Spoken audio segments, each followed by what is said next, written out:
오늘의 주요 뉴스입니다. 18일부터 학원과 대형마트, 영화관 등 6가지 시설에서 방역 패스 적용이 해제됩니다. 다만 유흥시설과 실내체육시설, 노래 연습장 등 위험도가 높은 11종 시설에서는 방역 패스 제도가 계속 유지됩니다. 12세에서 18세 청소년은 확진자 수가 줄고 있지만 여전히 25% 이상의 비중을 차지하고 있어 방역 패스 제도가 계속 적용될 전망입니다. 정부는 학원과 독서실 등 학습시설이 방역 패스 대상에서 제외됨에 따라 청소년 방역 패스에 대한 법원의 결정도 달라질 것으로 기대하고 있습니다. 4명까지였던 사적 모임 허용 인원이 이번 주부터 3주 동안 최대 6명으로 늘어납니다. 하지만 식당과 카페, 실내체육시설 등은 저녁 9시까지, 학원과 PC방 등은 밤 10시까지 등 영업시간 제한은 유지됩니다. 오미크론 변이 확산으로 전 세계 코로나19 신규 확진자가 일주일 새 25% 늘었습니다. 전체 신규 확진자의 증가율은 전주의 절반 수준으로 낮아져 증가세는 다소 둔화했습니다. 오스트리아가 다음 달부터 18세 이상 성인을 대상으로 코로나19 백신 접종을 의무화하겠다고 밝혔습니다. 이탈리아는 50세 이상, 그리스는 60세 이상의 백신 의무화 제도를 도입했고 독일은 이달 말부터 접종 의무화 논의를 시작할 예정입니다.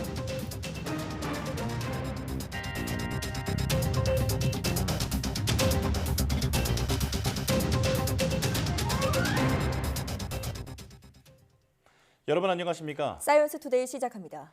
18일부터 독서실과 대형마트, 학원, 영화관 등 마스크를 항상 쓸 수 있고 침방울 배출 가능성이 작은 6종의 시설에서 방역 패스 적용이 해제됩니다.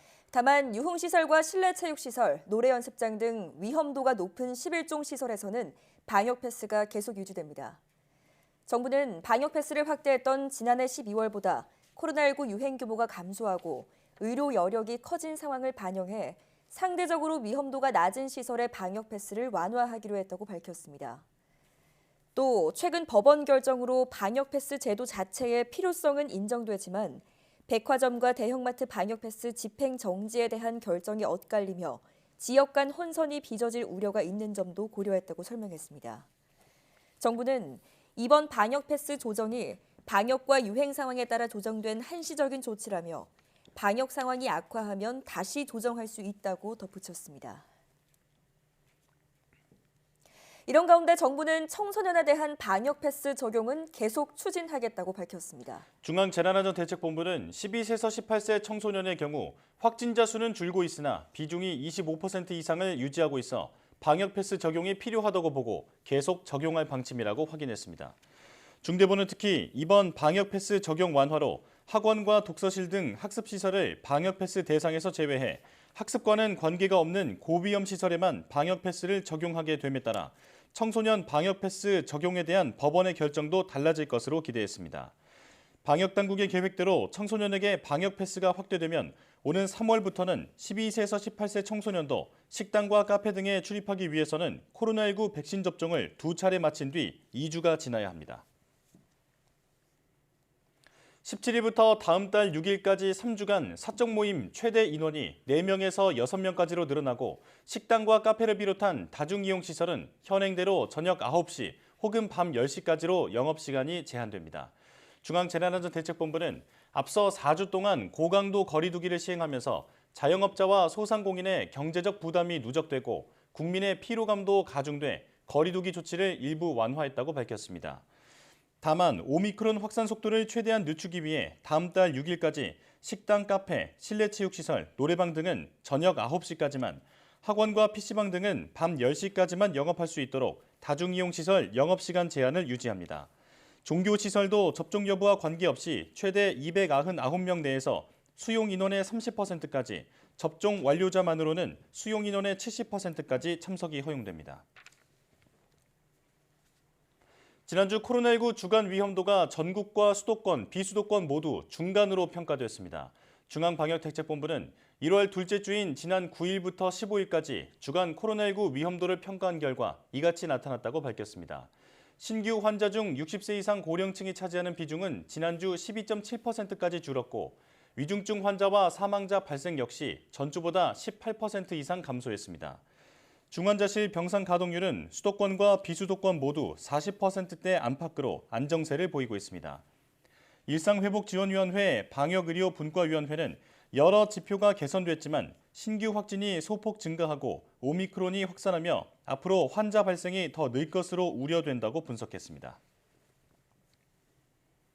지난주 오미크론 변이 바이러스의 국내 검출률이 26.7%로 집계돼 전주의 2배를 넘어섰습니다. 지난 9일부터 15일까지 일주일간 국내 오미크론 감염 환자도 2,679명이 새로 발생해 누적 감염자는 5,030명이 됐습니다. 해외 유입 확진자의 94.7%는 오미크론 감염으로 분석됐고 주한미군 등 외국인 집단 감염을 통해 경기도와 호남권에서 빠르게 확산되는 것으로 나타났습니다. 질병관리청은 오미크론이 이번 주말쯤엔 국내에서도 우세종화될 것으로 예측하고 있습니다. 권덕철 중앙재난안전대책본부 1차장은 중대본 회의 모두 발언에서 이같이 밝히고 해외 입국과 지역 간 이동이 많은 설 연휴가 다가오며 오미크론의 대규모 유행을 피할 수 없어 보인다고 우려했습니다. 오미크론 변이 관련 사망자가 6명으로 늘고 위중증 환자는 7명에 달하는 것으로 집계됐습니다. 중앙방역대책본부는 오미크론 관련 사망자 6명 가운데 변이 확정 사례는 2명, 역학적 연관 사례는 4명이라고 밝혔습니다. 연령대별로 보면 90대와 80대가 각각 2명, 70대가 2명입니다. 백신 접종 이력은 3차 접종 완료자가 1명, 2차 접종자가 3명, 1차 접종과 미접종자가 각각 1명입니다. 오미크론 관련 누적 위중증 환자는 모두 7명으로 80대가 1명, 70대 4명, 60대 1명, 10살 미만도 1명이 확인됐습니다. 13세에서 18세 소아청소년 3명 중 2명꼴로 2차 접종까지 끝낸 것으로 나타났습니다. 교육부 집계를 보면 17일 0시 기준 13세에서 18세 소아청소년의 2차 접종률은 66.5%로 한 주 전보다 7.9%포인트 높아졌습니다. 하지만 1차 접종률은 1.5%포인트 상승하는 데 그쳐 78.6%로 집계됐습니다. 지난 4일 학원과 독서실, 스터디 카페에 대한 방역 패스 효력이 잠정 정지된 이후 소아청소년의 백신 접종률 상승세는 이전보다 둔화했습니다. 일별 1차 접종률 상승폭은 12월 마지막 주엔 평일 기준 하루에 0.8에서 1.1%포인트씩 올랐지만 법원 결정 이후인 이달 첫째 주 들어서 0.2에서 0.6%포인트씩 올라 절반가량 감소했습니다. 먹는 코로나19 치료제가 사흘 동안 39명에게 투약된 것으로 확인됐습니다. 중앙방역대책본부는 지난 14일부터 16일까지 화이자의 팍스로비드를 투약받은 환자는 모두 39명이라고 밝혔습니다.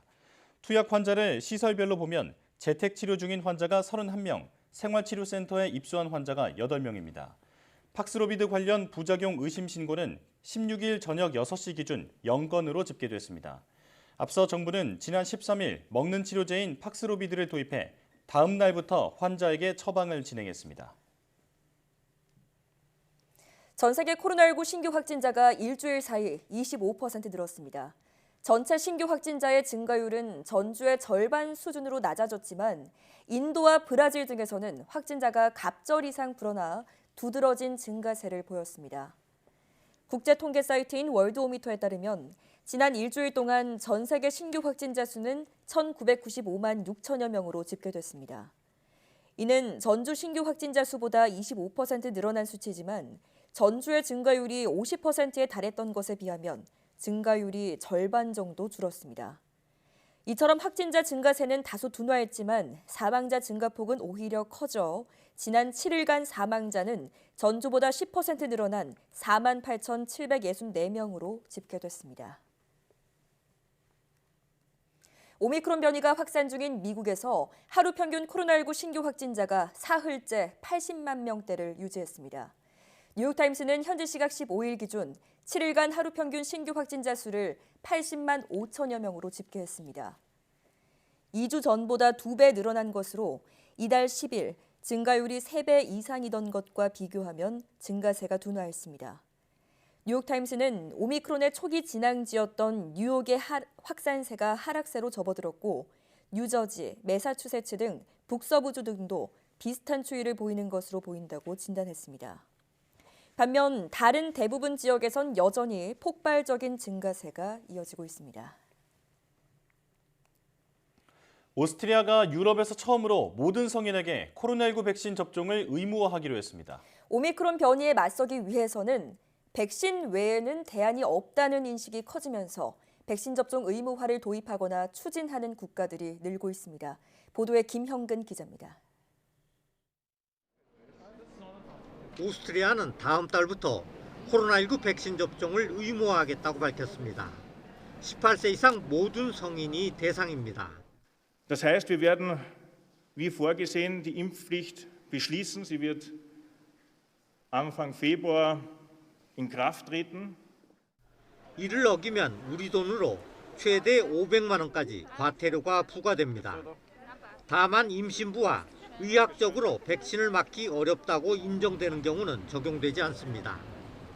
전체 성인을 대상으로 백신 접종 의무화를 도입한 건 오스트리아가 유럽에서 처음입니다. 독일도 백신 접종 의무화를 추진하고 있습니다. 독일 의회는 이달 말부터 의무화 법안에 대한 논의를 시작할 예정입니다. 여론조사에서도 대다수가 백신 접종 의무화를 지지하고 있습니다. Ich bin ohne Wenn und Aber für eine Impfpflicht. Ich bin für eine Impfpflicht ab 18. Ich glaube, dass wir sonst, also im Herbst, wieder vor einer Situation stehen.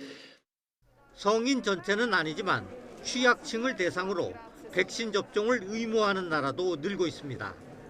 이탈리아는 50세 이상, 그리스는 60세 이상에 제한적으로 백신 의무화 제도를 도입했습니다. 유럽 외 지역에서는 에콰도르와 타지키스탄, 투르크메니스탄, 인도네시아 등이 백신 의무화를 도입했습니다. 하지만 이 같은 강제성을 띤 정책에 대한 반발이 만만치 않습니다. 곳곳에서 항의 시위가 이어지고 있습니다. Mir geht es einfach darum, dass jeder selbst entscheiden soll, ob er sich impfen lassen will oder nicht. Ja, wer das machen will, soll das gerne tun, aber man soll auch akzeptieren, dass es welche gibt, die es nicht wollen.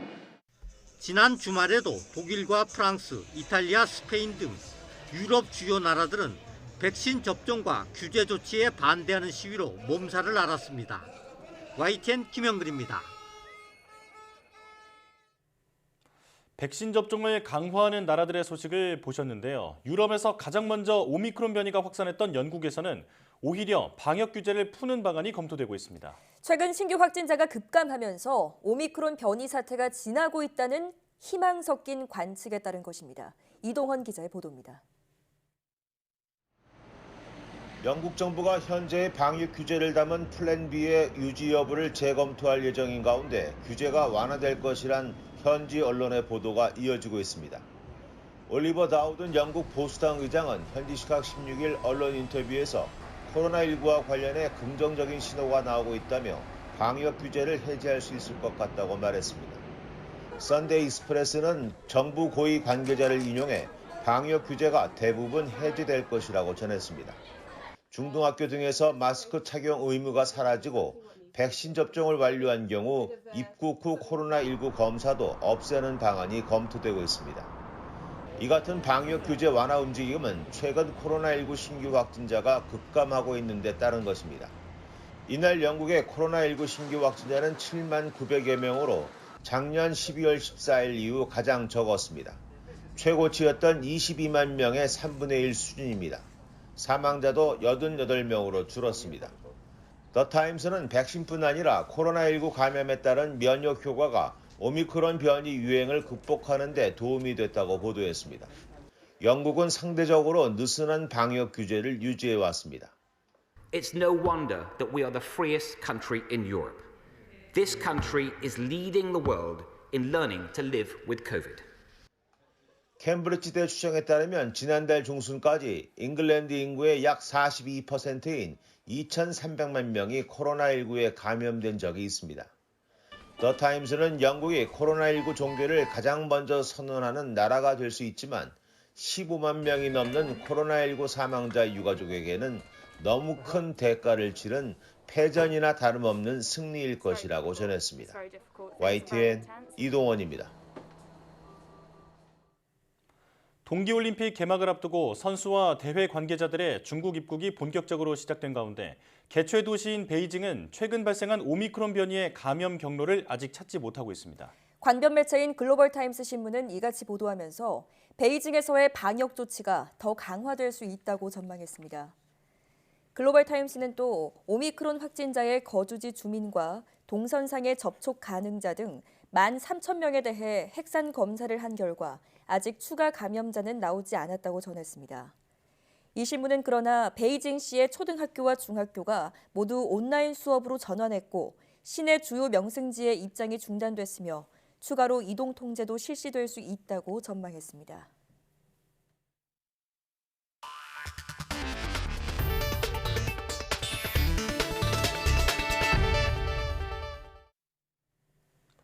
남태평양의 섬나라 통가에서 대규모 해저 화산이 폭발해 세계 곳곳에서 쓰나미가 관측됐습니다.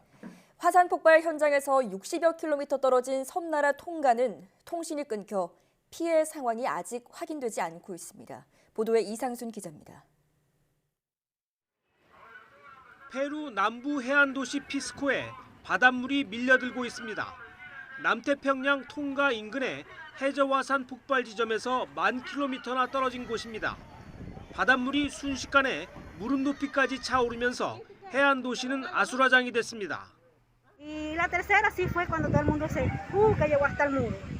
La cuarta fue cuando se inundó todo el Chaco, se metió por acá todo el agua y llegó el agua hasta la rodilla, dice, ¿no? Hasta la rodilla. 페루 북부 해변에선 2명이 숨진 채 발견됐습니다. 미국 캘리포니아 산타크루즈 항구에선 보트들이 강한 조류에 휩쓸리는 모습이 포착됐습니다. 이 해안은 통가에서 8,500km 떨어져 있습니다. 미국과 에콰도르, 칠레 등 태평양 연안 국가와 호주, 일본 등에 이렇게 쓰나미가 닥쳤습니다. 하지만 화산 폭발 현장에서 불과 60여 킬로미터 떨어진 섬나라 통가의 피해 상황은 아직 알려지지 않았습니다. 폭발 충격으로 해저 통신선이 손상됐고 거대한 화산재 구름 때문에 공중 접근도 힘든 상황입니다. Obviously a very difficult situation at the moment, given the communications we understand in Tonga have been pretty significantly impacted. 이번 분화는 화산재와 증기 가스가 20km 상공까지 솟구쳤고 분출 반경이 260km나 됐습니다. 통가는 쓰나미 경보 발령 직후 주민들이 대피했고 해안 근처에 궁이 있는 통가 국왕도 고지대로 대피한 곳으로 전해졌습니다. 뉴질랜드와 호주, 미국 등 여러 나라가 구조와 피해 지원을 약속했습니다. A clear indication that has come from Tonga is the need for water. The ash cloud has, as you can imagine, caused contamination. That's on top of already a challenging environment in terms of water supply, and so that's what the Defence Force are very focused on. 통가인들이 모인 페이스북에서는 현지에 있는 지인과 연락이 닿은 사람들이 전한 피해 상황이 공유되고 있습니다. 통가는 제주도의 40% 크기이고 인구는 10만 5천 명 정도입니다. YTN 이상순입니다. 중국의 쓰나미 관련 정부기관이 통가에서 발생한 해저 화산 폭발이 앞으로 몇 주 또는 몇 개월 동안 지속할 수 있다고 예고했습니다. 관변 매체인 환구시보는 중국 자연자원부 산하 국가쓰나미경보센터의 발표를 인용해 이같이 보도했습니다. 환구시보는 또 이번에 분화한 통가 훈가하파이 화산에서는 지난 2014년과 2015년, 2019년 그리고 지난해에도 화산이 분출한 적이 있다고 설명했습니다. 아울러 중국은 이번 쓰나미와 관련해 16일 오전 동부 저장성 해안에서 약 20cm 높이의 물결이 감지됐을 뿐 별다른 영향은 받지 않았다고 전했습니다. 미 동부 지역에 또다시 폭설이 강타해 항공편이 무더기 결항하고 수십만 가구가 정전 피해를 입었습니다. 항공편 추적 사이트 플라이트 어웨어는 현지 시각 16일 이번 폭설로 사우스캐롤라이나와 노스캐롤라이나 등에서 모두 2,280편의 항공편이 취소됐다고 전했습니다. 또 단전 추적 사이트인 파워 아우티지에 따르면 조지아주의 10만 가구를 포함해 사우스캐롤라이나, 노스캐롤라이나, 플로리다 등 동남부 일대 20만 가구가 정전 피해를 입었습니다. 이런 가운데 미시시피에서 메인주에 이르는 구간은 직접적인 폭설의 영향권에 들 전망입니다. 조지아와 노스캐롤라이나, 사우스캐롤라이나, 버지니아 등은 이미 주 비상사태를 발령하고 눈 폭풍에 대한 대비 체제에 들어갔습니다.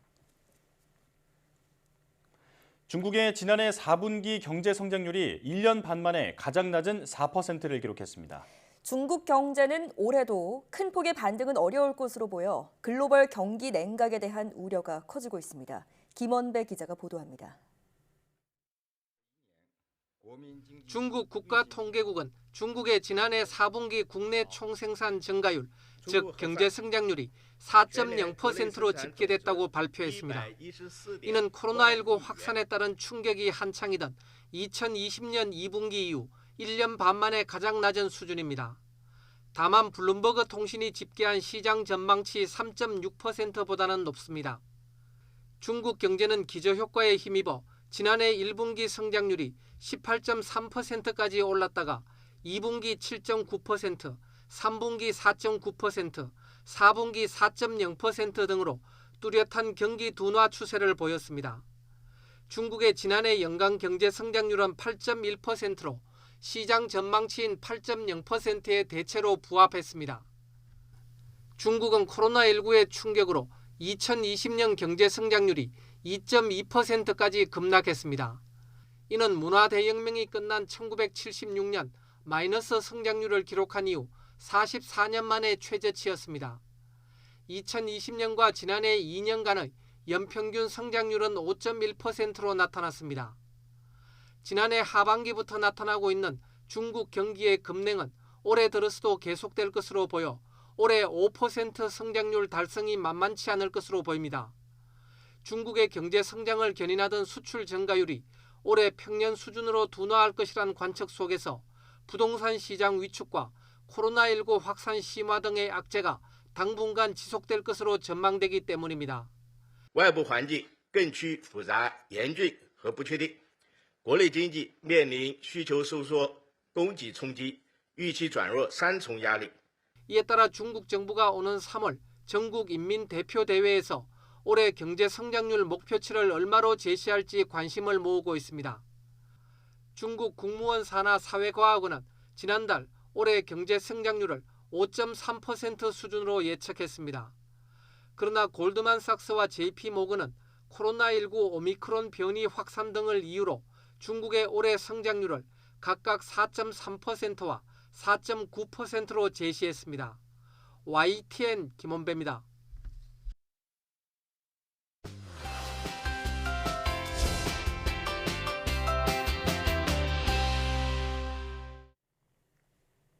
반려견들은 새로운 물건을 물어뜯으며 호기심을 충족한다고 하는데요. 물어뜯는 행동이 심해질 경우 사람이나 다른 동물을 공격할 수도 있기 때문에 무는 행동을 가만히 지켜봐서는 안 된다고 합니다. 오늘 슬기로운 펫생활에서는 반려견의 문제 행동 입질의 원인에 대해 짚어보고 행동 교정에 도움되는 훈련법도 알아보겠습니다. 지금 화면으로 만나보시죠.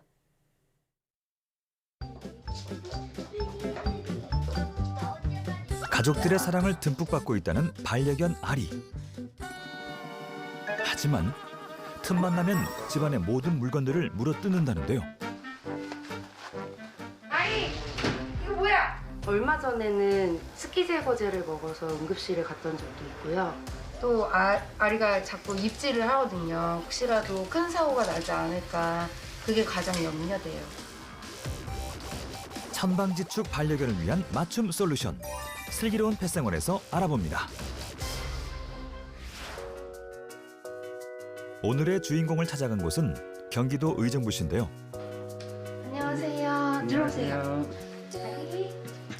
이 친구가 누구예요? 이 친구는 아리예요. 이탈리안 그레이하운드고요. 지금 6개월 됐어요. 오늘의 주인공 아리입니다. 평소 애교가 많다는 귀여운 아리.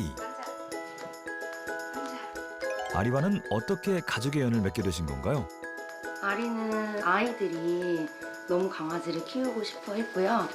강아지를 키우다 보면 정서에도 좋다 그래서 데리고 오게 됐어요. 늘 에너지가 넘쳐 흐른다는 아리. 그런 아리와 놀아주다 보면 보호자가 먼저 지칠 때가 많다는데요. 아리 이제 그만 힘들어. 하지만 아리는 영 지칠 줄을 모릅니다. 처음에 아기 때는 거의 잠만 자서 몰랐는데 점점 커갈수록 잠자는 시간 빼고는 거의 텐션이 항상 업돼 있어요. 그래서 이렇게 한번 놀아주면 흥분도가 높아져가지고 그때부터는 이제 온 집안을 헤집고 다녀요. 뛰어난 운동신경과 활발한 성격이 특징인 이탈리안 그레이하운드. 최고 속도가 시속 약 40km에 달할 만큼 작지만 많은 에너지를 가진 견종으로도 알려져 있습니다.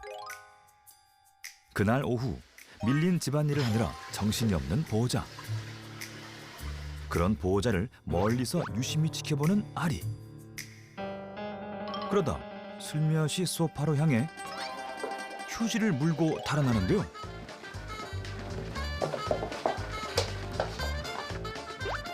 휴지를 사정없이 물고 뜯는 아리. 언뜻 보기에도 한두 번 해본 솜씨가 아닙니다. 아리! 이거 뭐야? 야! 뭐야 이게? 일로 와. 아리야, 이게 뭐야 이게? 대체 언제부터 아리가 이렇게 물건들을 물어뜯었던 걸까요? 엄마 이놈아지! 이갈이 시작할 때부터 물기 시작했는데 이갈이가 다 끝났는데도 아직도 여전히 물어요.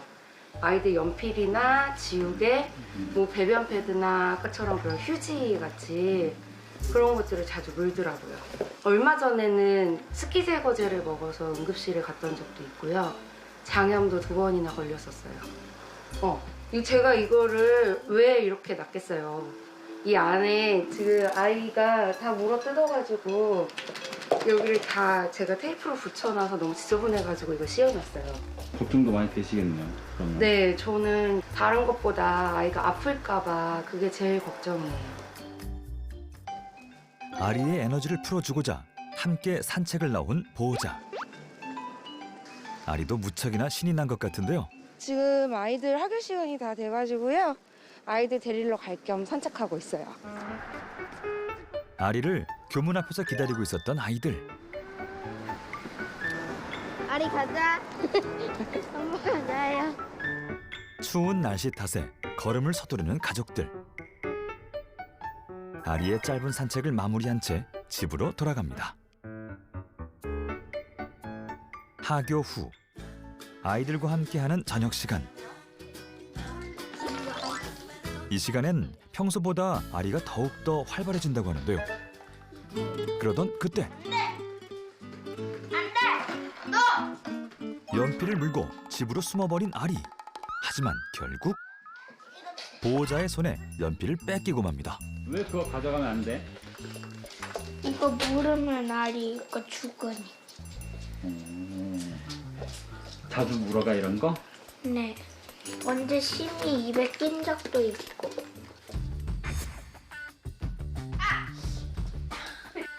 아파. 물건을 물어뜯는 건 물론 최근 입질까지 한다는 아리. 유독 아이들에게 더욱 심하다는데요. 아리가 자꾸 입질을 하거든요. 아리가 등치가 커지면 또 무는 힘도 세질 텐데 혹시라도 큰 사고가 나지 않을까 그게 가장 염려돼요. 하나, 둘, 어떡하면 좋을까?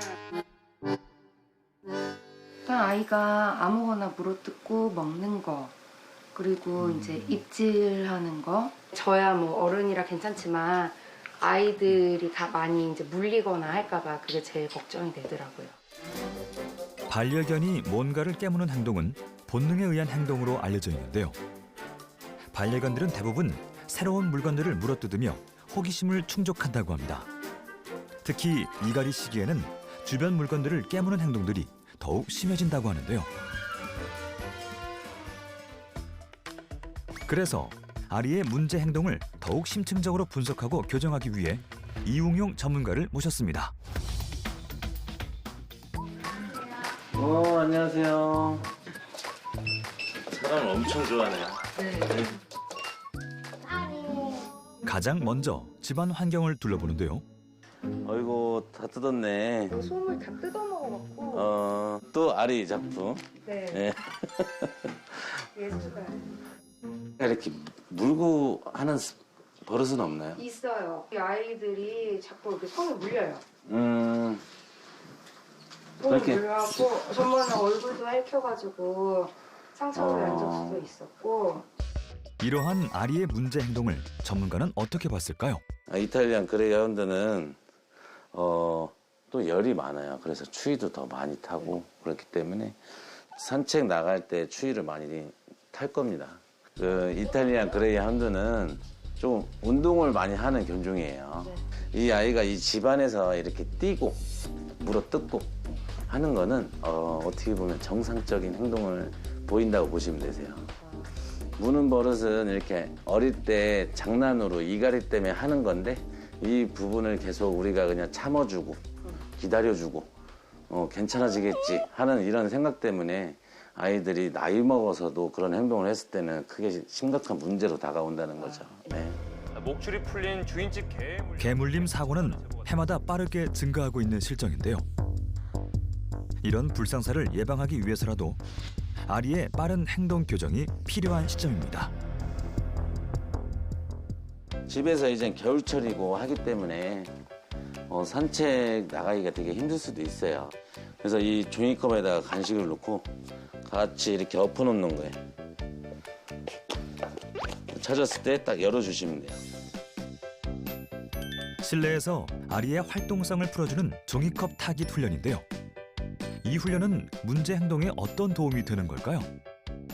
이걸 해줌으로써 아이가 두뇌를 써서 또 에너지 발산도 시킬 수가 있고 집안에 있을 때 그런 심심하고 무료함이 조금씩 사라질 겁니다. 이게 이런 게임을 하게 되면 움직임이 많이 없잖아요. 근데 이런 거에 대해서도 에너지 발산이 되는 거예요? 네, 엄청 많이 됩니다. 아이들이 이제 생각을 계속 하게 되고 두뇌를 쓰다 보면 에너지 발산이 됩니다. 그래서 집안에서 이런 조금 성격이 활발하고 산만한 아이들은 이런 훈련을 조금 해주시는 것이 도움이 많이 됩니다. 아리도 금세 흥미를 가진 것 같죠? 이와 더불어 수시로 집안의 물건을 물어뜯는 아리에게 꼭 필요한 훈련이 있다고 합니다. 가정에서 함께 반려견을 키우려면 어떤 강아지가 이 정상적인 행동 그리고 집안에서 해서는 안 되는 행동들을 억제를 시켜야 돼요.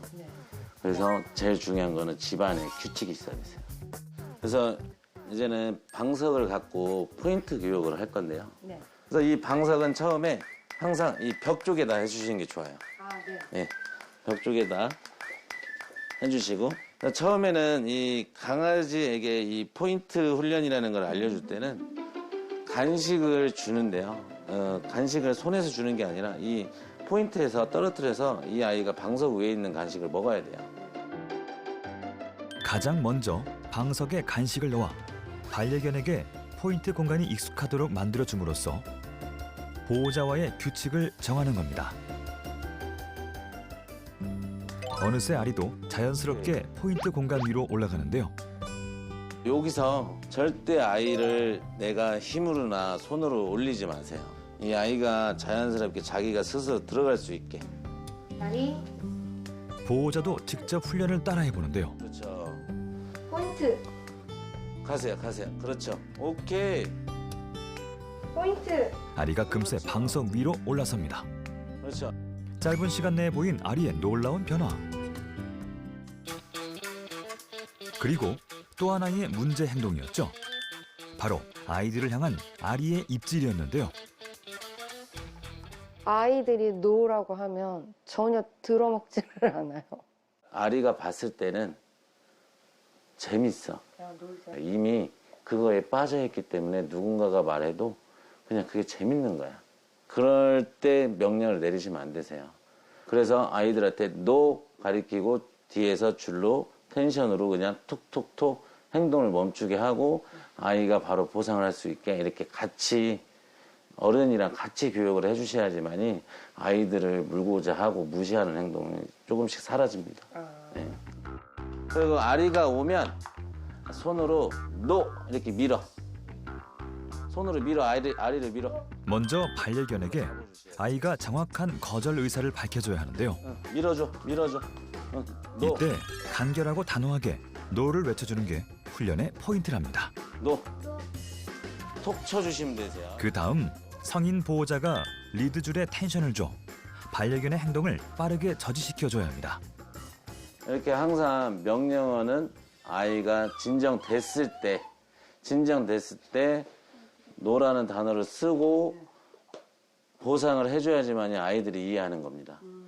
이렇게 어릴 때부터 해서는 안 되는 행동을 노라는 단어로 인지를 시키고 해줘야지만이 나이가 성견이 되었어도 물고자 하는 행동들은 이 노라는 단어로도 많은 해결책으로 가질 수가 있어요. 그래서 이런 노라는 단어와 함께 서열이 정리가 된다고 보시면 될 것 같아요.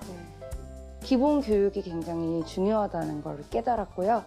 훈련 열심히 시켜가지고 다른 사람들한테도 많이 사랑받는 저희 강아지 아리가 됐으면 좋겠습니다. 산책을 자주 하지 못하는 추운 겨울철. 나의 반려견이 집안의 모든 물건을 물어뜯고 입질을 한다면 실내에서 반려견 두뇌 활동을 통해 에너지를 소모해줘야 한다는 점 잊지 마세요.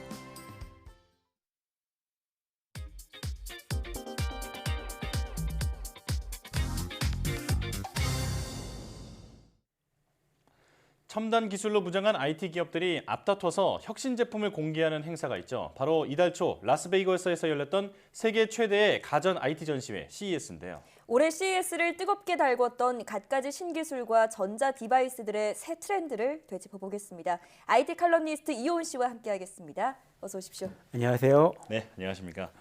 자, 얼마 전 CES가 폐막을 했는데요. 2년 만에 오프라인 행사로 열렸기 때문에 많은 기대와 우려가 있었던 게 또 사실입니다. 자, 행사 분위기는 어땠습니까? 일단 지난 1월 5일서부터 7일까지 미국 라스베가스에서 CES가 열렸습니다. 네. 원래 작년에는 코로나19 확산 때문에 비대면 이벤트로 열렸다가 올해부터는 이 대면과 비대면 이벤트를 함께 진행하는 이 하이브리드 행사로 바뀌어서 진행이 됐습니다. 하지만 이번에 대면 행사로 돌아왔던 건 좋은데 아쉽지만 참석자는 많이 줄었다고 합니다. 아, 그래요? 일단 중국 회사들도 많이 빠졌고요. 미국 회사들도 오미크론 변이 확산 때문에 MS나 구글, 아마존 같은 대형 기업들이 이제 참가를 포기했거든요. 네. 또 참가를 해도 실제 전시는 안 한 기업들이 많았습니다. 전체 참가 업체는 한 2,300여 개사로 2020년 4,500개사에 비해서 반 정도로 줄었고요. 네. 참가자는 4만 명인데 역시 2020년 18만 명에 비하면 확 줄은 셈입니다. 그렇네요. 또 거기에 이 참가자들이 코로나에 걸리기도 좀 해가지고 많이 좀 다사다난 그런 행사였다고 봅니다. 예. 자, 그래도 뭐 CES 하면 첨단 미래 기술을 엿볼 수 있는 그런 특별한 행사잖아요. 올해 CES를 뭐 좀 키워드로 정리를 해보자면 어떻게 정리할 수 있을까요? 올해 CES 같은 경우는 다른 해와 비교했을 때 몇 가지 굉장히 두드러진 그런 테마가 있었습니다. 네. 처음으로 기조 연세를 나섰던 헬스케어, 그리고 또 요즘 가장 큰 화두로 떠오른 모빌리티, 메타버스 등이었는데요. 여기에 더해 로봇이나 우주산업 같은 트렌드도 확인할 수 있었습니다. 이걸 한마디로 정리하자면 저는 뭐 방향타라고 부르고 싶습니다. 네. 사실 재작년까지는 뭐 새로운 먹거리, 우리 회사를 움직일 새로운 엔진을 찾고 있다 이런 느낌이 굉장히 강했었는데요. 네. 그런데 이번에 코로나19 시대를 거치면서 이제 우리 회사는 이런 기술로 이런 방향으로 가겠습니다 하고 방향틀을 딱 잡은 그런 느낌이 들더라고요. 네, 이 첨단 그 기술 업체들의 미래 먹거리를 좀 엿볼 수 있었다 이렇게 볼 수 있겠는데요. 자, 이번 행사에서 가장 많은 관심을 받은 제품이나 기술이 있다면 어떤 걸까요? 두 가지입니다. 하나는 영국 엔지니어드 아트에서 만든 휴머노이드 로봇 아메카인데요. 실은 이게 작년 말에 영상으로 먼저 공개된 로봇입니다. 네. 사람같이 반응하고 표정을 짓는 로봇인데요. 네. 이번 CES에서 실물로 선보이면서 정말 많은 관심을 받았습니다. 네. 또 다른 하나는 BMW에서 공개한 iX 플로우 기술입니다. 이 전자잉크 기술을 응용해서 차량 색을 원하는 때에 바꿀 수 있는 그런 기능을 선보였는데요. 이 눈앞에서 정말로 자동차 색이 까매졌다, 하얘졌다 하는 걸 보여줘서 굉장히 인기가 좀 많았습니다. 다만 둘 다 언제 상용화될지는 알 수 없는 그런 제품이고요. 사실 상용화가 되지 않을 거라고 이제 생각을 하는데요. 그래도 이런 미래 기술 맛볼 수 있는 게 CES가 가진 매력이겠죠. 네. 자, 그동안 CES에서는 TV로 만든 거대한 벽이나 또 갖가지 신기술들을 볼 수 있었는데요. 가전제품 부분에서는 어떤 걸 좀 눈여겨볼 수 있을까요? 솔직히 말씀드려서 예전 같은 볼거리는 없었다라고 할 수 있습니다. 삼성이나 TCL, 하이센스 같은 회사들이 좀 TV 전시를 많이 하긴 했는데요. 새로운 제품은 이제 없었고요. 심지어 어떤 회사는 아예 제품을 갖다 놓지 않고 그냥 QR코드를 찍어서 앱으로 제품을 보라고 했을 정도입니다. 네. 다만 TV가 아니라 디스플레이라고 생각하면 새로운 개념을 가진 제품들이 꽤 선보이는데요. 예를 들어서 이 삼성 디스플레이에서 전시한 폴더블 디스플레이가 있습니다. 네. 이 접는 형태에 따라서 플렉스 S, 플렉스 G, 플렉스 노트 같은 이름이 붙었는데요. 이를 적용할 기기가 언제 나올지 좀 기다려지고 있는 그런 상태고요. 실제로 이번 CES에서 폴더블 노트북 컴퓨터가 다시 선보이기도 했습니다. 그 밖에도 새로운 아이디어를 접목한 디스플레이가 참 많은데요.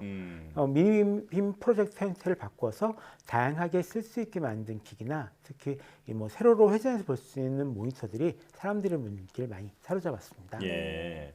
자, 그런데 예전에 그 CES가 그 C라는 약자가 혹시 카 아니냐, 네, 이렇게 얘기가 나올 정도로 이 모빌리티 부분이 강세였는데, 자, 올해도 마찬가지였다고 들었습니다. 어떤 내용인지 소개해 주시죠. 사실 그 CES 매뉴얼 위로 가면은 노소리라고 있는데요. 네. 그래서 보시면은 정말 차량 관련된 것들이 진짜 많아요. 정말 오토카 전시회가 아닌가 하는 그런 생각까지 들긴 하지만 네. 어쨌든 올해도 이 모빌리티 부분이 강세였던 것은 맞습니다. 다른 해만큼 좀 다양한 차량을 만나볼 수는 없었는데요. 대신 눈에 띄는 발표가 몇 가지 있었습니다. 예. 여기서 중요한 건 차량보다는 말 그대로 이동성, 모빌리티 자체에 초점이 맞춰져 있다는 겁니다. 예를 들어 현대자동차에선 P&D 모듈이라는 걸 이제 선보였거든요. 이게 하체에 바퀴 4개가 달린 그런 모듈입니다. 네. 근데 이 바퀴에 여러 가지 본체로 올려놓으면 그대로 전기차도 되고 전기 카트도 되고 배송 로봇도 되고 이게 다양한 용도로 바꿔서 활용할 수가 있는 거죠. 네. 또 이 소니에서는 비전 S02라는 콘셉트카를 이제 선보였는데요. 네. 자동차를 선보이면서 동시에 이 소니 모빌리티라는 자회사를 만들어서 아예 전기차 시장에 뛰어들겠다고 선언을 했습니다. 네.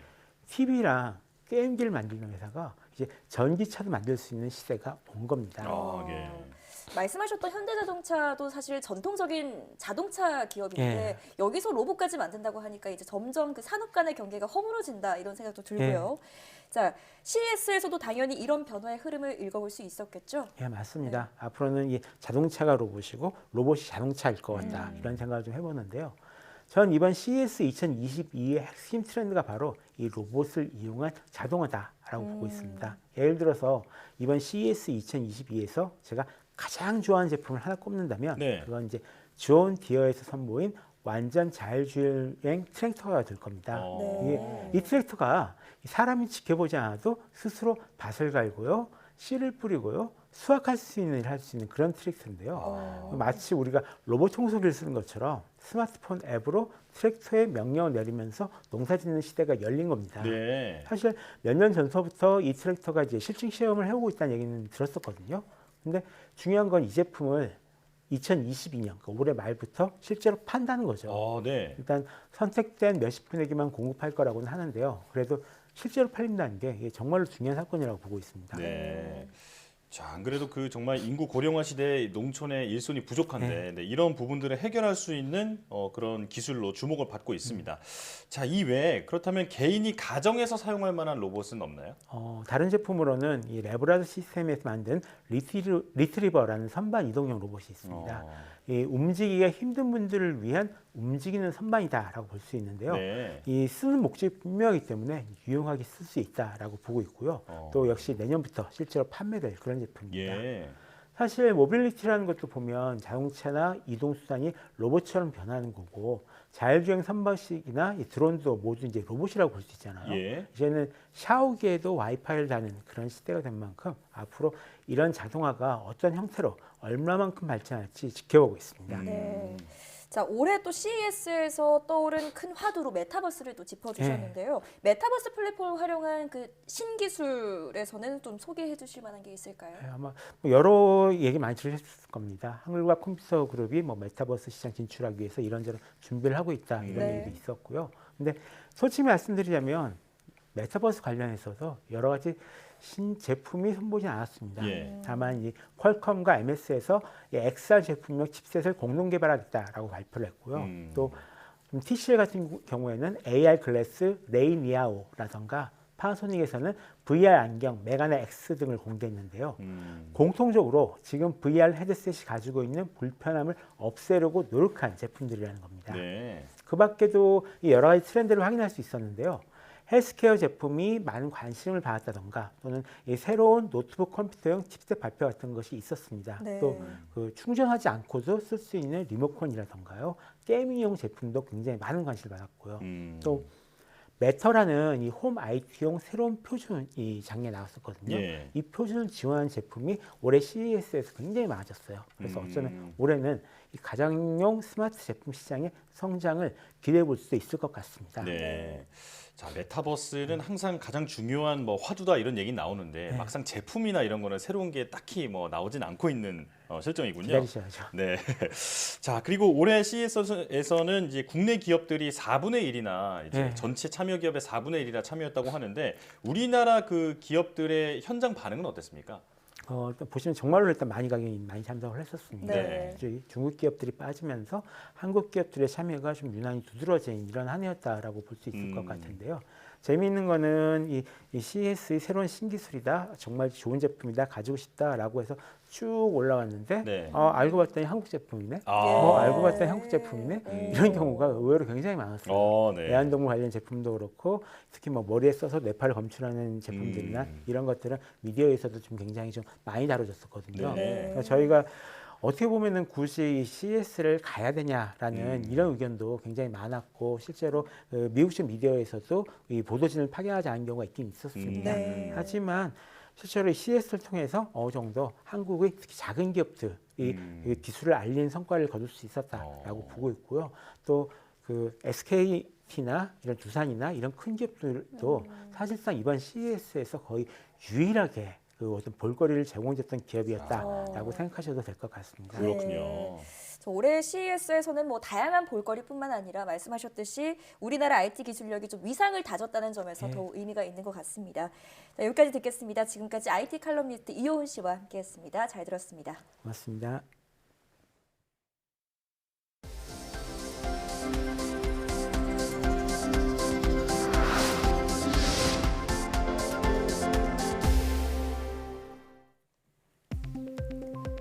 국내 연구진이 전기와 열을 생산할 수 있는 다기능 방음벽을 개발했습니다.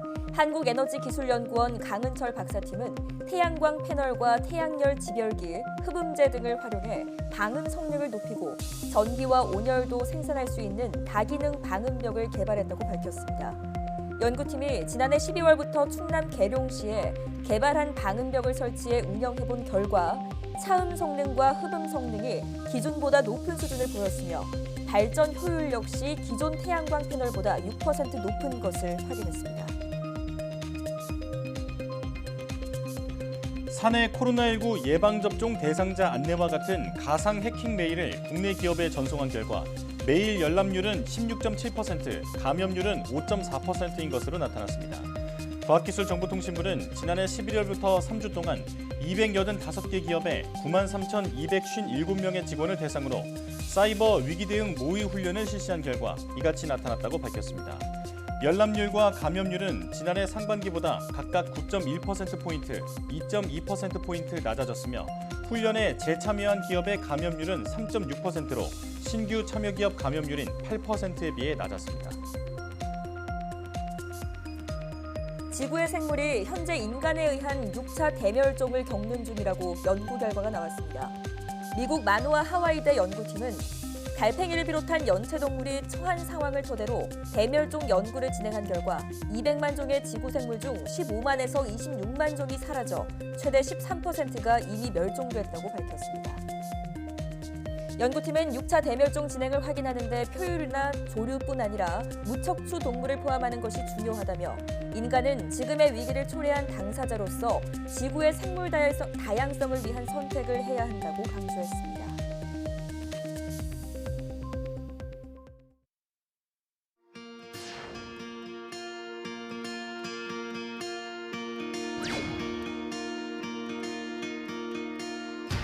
합격형 연구에서 선도형 연구로 실행해 나가는 개혁 R&D 정책가로 남고 싶은 거죠. 그래서 대한민국의 과학기술이 그 세계 속에 우뚝 설 수 있는 그런 소속을